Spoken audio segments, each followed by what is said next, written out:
Welcome back, friends. I'm truly grateful you're here again. Whether you're watching this during your commute, after a long day at work, or while taking a quiet moment for yourself, today's conversation is meant just for you. If you've ever felt overwhelmed by the grind of your daily job, exhausted by meetings, deadlines, tasks, and tensions, you're not alone. But what if I told you that your workplace, the very place that drains your energy, is also your most powerful field for spiritual growth? Today we are diving into one of the most overlooked yet transformative truths. Your daily work, no matter how ordinary or demanding, is not separate from your spiritual path. In fact, it may be the most potent ground for cultivating awareness, patience, compassion, and inner strength. So often, we hear people say they want to escape their jobs to find peace. They dream of leaving it all behind, to meditate on a mountain or retreat into the countryside. While the image is romantic, it's not the reality for most of us. Most of us live in cities, have families, and carry responsibilities. But that doesn't mean we can't practice.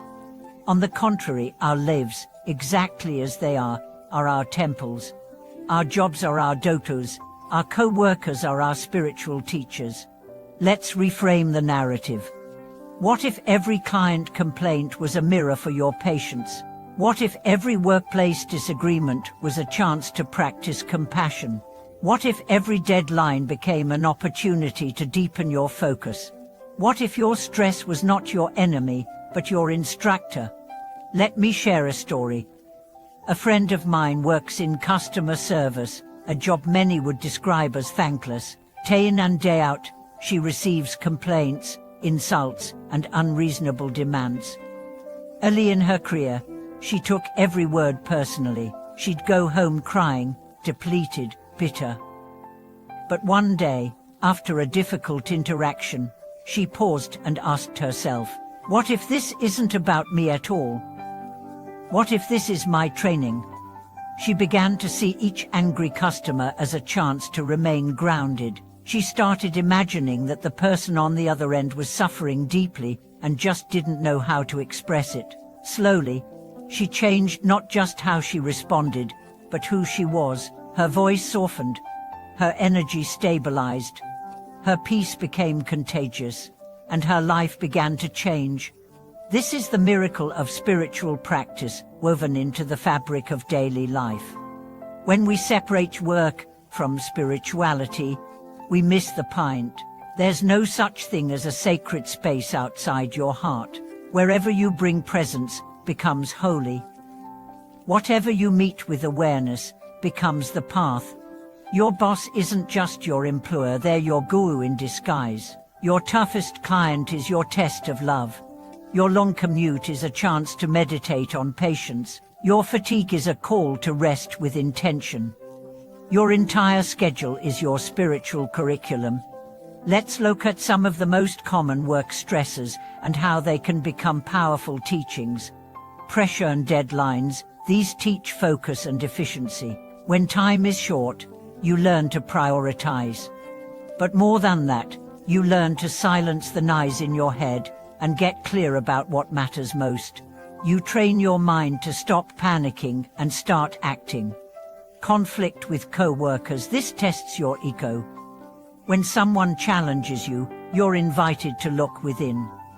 Are you defending truth or just your pride? Can you stay respectful even when you're frustrated? Can you listen without needing to win? Conflict becomes a mirror. Overwork and exhaustion, these highlight your boundaries. Are you honoring your body? Are you letting work define your worth? You learn that saying no can be an act of self-respect, and that burnout is not a badge of honor.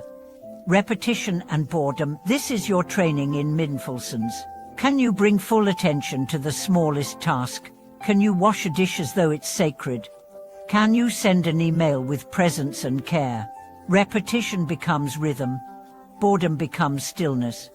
Recognition and fail, these teach equanimity. When you're praised, can you stay humble? When you're overlooked, can you stay confident? Success and failure are both whether you are the sky. You see, your job isn't just what you do to make money, it's where you are transformed. And transformation doesn't require a change in location. It requires a change in orientation. This may sound idealistic. You might think, that's easy for a spiritual teacher to say, but I work with difficult people. My job is toxic. Yes, it may be. But your peace doesn't depend on your environment, it depends on your practice. That doesn't mean you stay in abusive situations. But it means that even as you make changes, you use your current life as the ground for growth. Because life will never be free of challenges. What changes is how you meet them. Let me tell you about a factory worker I met in a retreat. His job was monotonous hours of assembling parts with no variation, but she turned that job into meditation. He synchronized his breath with his movements. He repeated mantras silently as he worked. He visualized each part as a contribution to the greater good. Over time, he said his job became a prayer. He no longer felt trapped, he felt free. Freedom isn't about what you do, it's about how you do it, and who you become in the process. What if you decided today to treat your job as your training ground? What if you made a vow not to never be stressed, but to use stress as a signal to wake up? You could start each morning with a simple question. How can I serve today, not just my company, but my soul?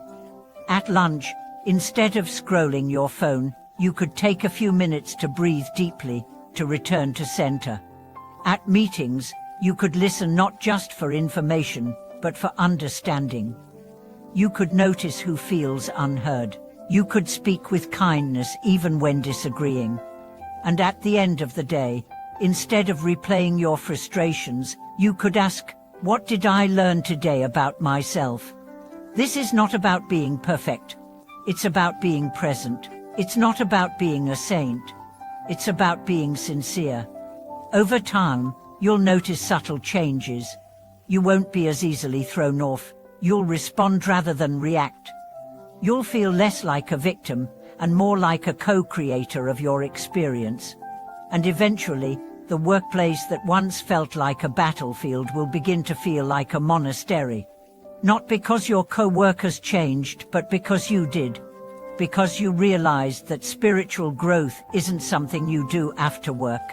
It's something you do through work. So the next time you're overwhelmed, don't wish the stress away, welcome it as a teacher. Let it show you where you're still holding on. Let it burn away your illusions. Let it call you back to the deepest truth that you are not your title, your performance, or your paycheck. You are a soul, learning to love through the most unexpected places. And perhaps one day, someone will look at you and say, I don't know how you do it. You're always so calm, and you'll smile not because life got easier, but because you got stronger. Thank you so much for watching this video. If you've ever transformed your work stress into a spiritual lesson, or found peace in the middle of your professional chaos, share your experience in the comments. Let's inspire each other. Don't forget to subscribe, like, and help us grow this channel with your support and energy.